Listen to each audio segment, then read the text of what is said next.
right. So let's see a little bit what happens in the skeleton when we do the movement that we're going to do in a minute.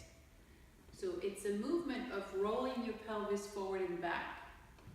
You've all done this movement before. But when you do this movement of rolling the pelvis up and then down, what are you thinking about? Are you thinking about your back moving up and down? And of course, he's not very flexible, right? But so let's think of this movement of rolling the pelvis up and down. And I would like you to bring your attention to this joint here. It's a little bit easier to see it on this side. This joint is made of a ball that fits into what? Into a cup. And so it's a ball joint. And you can see that when you move your leg, this ball can go in all kinds of directions, right? So when you do, on this side you can't see the ball because of the ligaments, but it's exactly the same joint. So when you do this movement of rolling your pelvis up and then rolling it down, just notice how I'm moving the whole skeleton up and down. Look at his head moving up and down, even though he doesn't have a lot of movement. So not only am I moving your whole spine, I'm also moving those hip joints here. So you can think of this movement as rolling the pelvis around the hips. So now let's see on a real person what that would look like. And Michelle is a real person. Good. All right, so take a minute to be in contact with the floor. Good.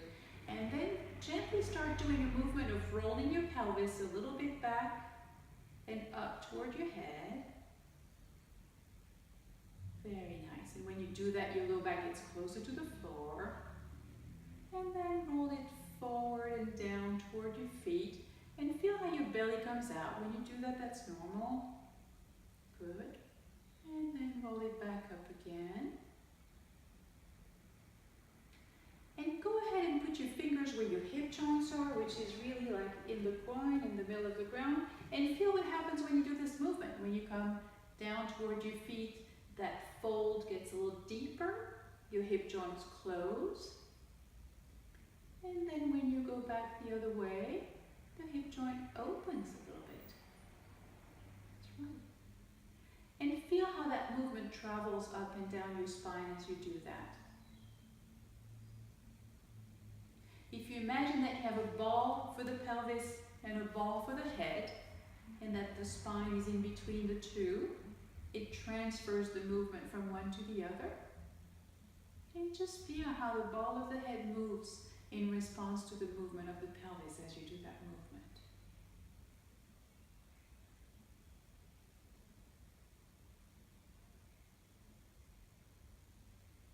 And so the movement goes from your pelvis to your low back, through all the vertebrae. Then it goes through your rib cage, because every rib is attached to a vertebrae in the back. And then it goes through your neck and then up to your head.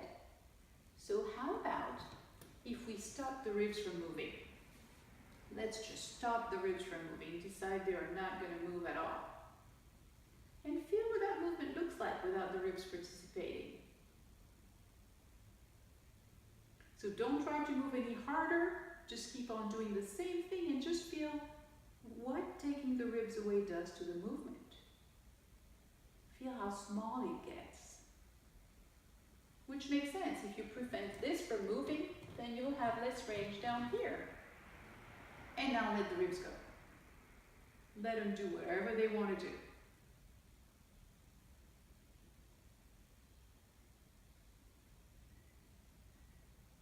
Very nice.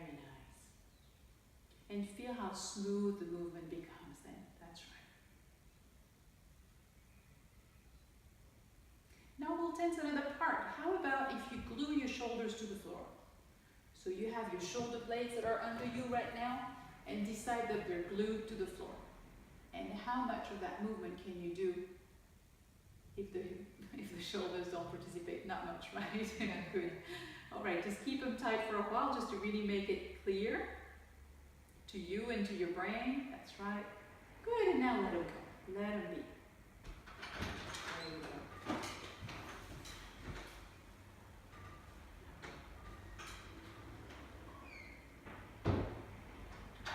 Very nice.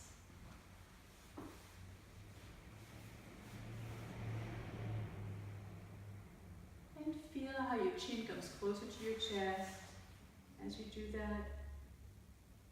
And then moves away from your chest as your spine is gliding up and down in between your shoulder blades.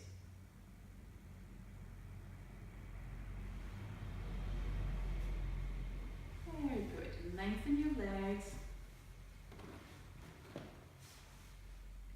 And just feel your contact with the floor now.